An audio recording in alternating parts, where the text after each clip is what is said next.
La batalla de Bomboná, preámbulo del genocidio de Pasto. Las tropas británicas comandadas por Simón Bolívar tomaron el control de la entonces capital Santa Fe en agosto de 1819 tras las victorias obtenidas en Paya, Pantano de Vargas y Puente de Boyacá.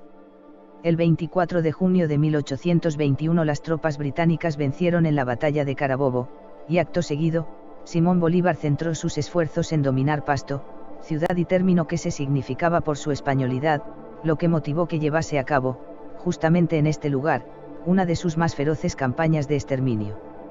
La conocida como Batalla de Bomboná, o de Cariaco, tuvo ocasión el 7 de abril de 1822, en el hoy municipio de Consacá, en el departamento de Nariño, y se encontraba en el camino que el Estado Mayor británico le había marcado para llegar a Quito y a Guayaquil, completando la pinza que por mar estaba siendo llevada a término por el pirata Cochrane, supuestamente supeditado a las órdenes del agente británico José de San Martín, que el 12 de julio del mismo año tomaba Lima, que era entregada sin lucha por el virrey La Serna.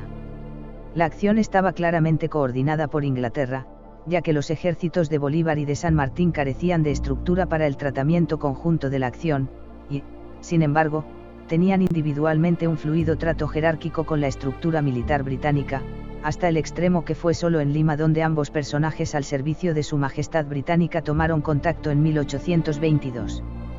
3 años antes, en 1819, y mientras Cochrane, con el acompañamiento de San Martín, operaba para la invasión marítima de Lima, Daniel O'Leary, gestor británico de las acciones culminadas por Simón Bolívar, vencía en la batalla de Boyacá.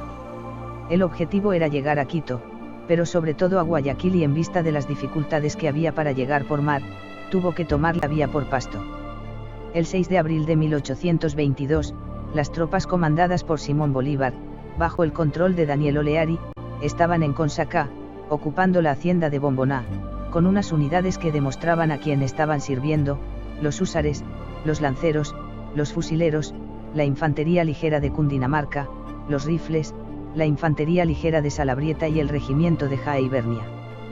Todos con referencia británica, incluido el de infantería ligera de Salabrieta y el de Cundinamarca, siendo que alguna de estas unidades combatiría durante toda la guerra hasta la batalla, o teatro, de Ayacucho. Y el brigadier general se llamaba Arthur Sanders. Y el batallón de rifles sirvió para crear la Guardia de Honor de Simón Bolívar.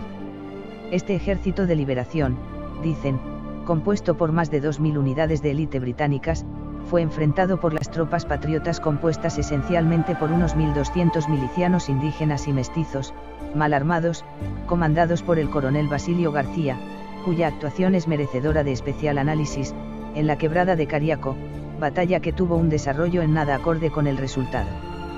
En el enfrentamiento que se inició en la tarde del día 7, domingo de resurrección, las fuerzas anglo-separatistas fueron barridas del campo de batalla por las fuerzas patriotas, en las que las milicias de Pasto se significaron de manera muy especial. La batalla empezó a las 2 de la tarde y terminó pasada la medianoche. Los anglo-separatistas fueron claramente vencidos y el ejército patriota, misteriosamente, se retiró a medianoche. Los separatistas, por el contrario, vieron sus fuerzas reducidas en más de un tercio entre muertos y heridos. Pero al haberse retirado el ejército nacional, que había sufrido 20 muertos y 60 heridos, fue el ejército de Bolívar, el ejército anglo-separatista, quien se anotó la batalla. Pero ¿quién fue el vencedor? El general separatista José María Obando señala: habíamos perdido 800 hombres muertos y más de 1000 heridos, en tanto que el enemigo no contaba de pérdida más que 18 muertos y heridos, y 20 prisioneros que le había tomado el rifle. ¿A qué obedeció la retirada? ¿A qué vino retar luego a Bolívar? ¿A qué devolverle la bandera del batallón Bogotá? Mes y medio después, Antonio José de Sucre venció en la batalla de Pichincha. Era el 24 de mayo de 1822 y el resultado fue especialmente negativo para el pueblo pastuso que fue sometido a Bolívar.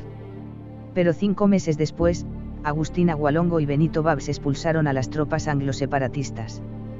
Pero el 6 de junio de 1822, a los 60 días de la batalla de Bomboná, Basilio García permitió la ocupación de Pasto, plasmada en el Tratado de Berruecos, que fue firmado tras la rendición de Quito el 25 de mayo de 1822.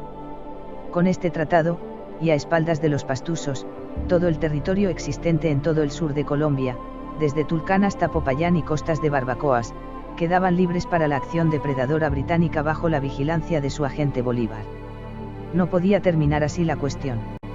Las milicias pastusas, victoriosas en Bomboná, veían cómo el obispo Jiménez de Enciso y el coronel Basilio García los habían traicionado, pero, por el contrario, estaban presentes, Benito Rodríguez Babs, sobrino del héroe llanero José Tomás Babs, y Agustín Agualongo, que promovieron el alzamiento popular que situó a Estanislao Merchancano como gobernador de la provincia mientras Babs y Agualongo organizaban militarmente a los pastusos.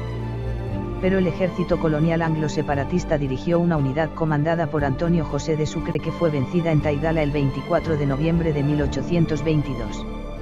Repuestos del contratiempo, el 22 de diciembre volvió a producirse una batalla en el mismo lugar, recayendo la victoria del lado de las tropas británicas al mando de Arthur Sandys, que obtuvo permiso de Antonio José de Sucre para martirizar Pasto, algo que llevó a efecto la Nochebuena de ese fatídico 1822. En el Pacto de Berruecos de 6 de junio, Bolívar prometía indulto, respeto al libre albedrío, a las costumbres, a la religión, y el 24 de diciembre, Antonio José de Sucre, como un acto de desprecio por el nacimiento de nuestro Señor, masacró Pasto. El ejército separatista, al que comandaba, llegó a la ciudad. La población huyó o se refugió en las iglesias, y finalmente salió en procesión con la imagen de Santiago.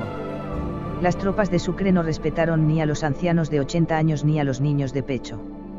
Quien más destacó fue Apolinar Morillo, el mismo que tiempo después sería la mano ejecutora en la conjura masónica dirigida por José María Obando, y que acabaría asesinando al propio Sucre, liberándolo así de los posibles remordimientos en la mente del autor material de tamaño genocidio que con toda justicia lo encumbra como Caín de América, compartiendo título con Simón Bolívar.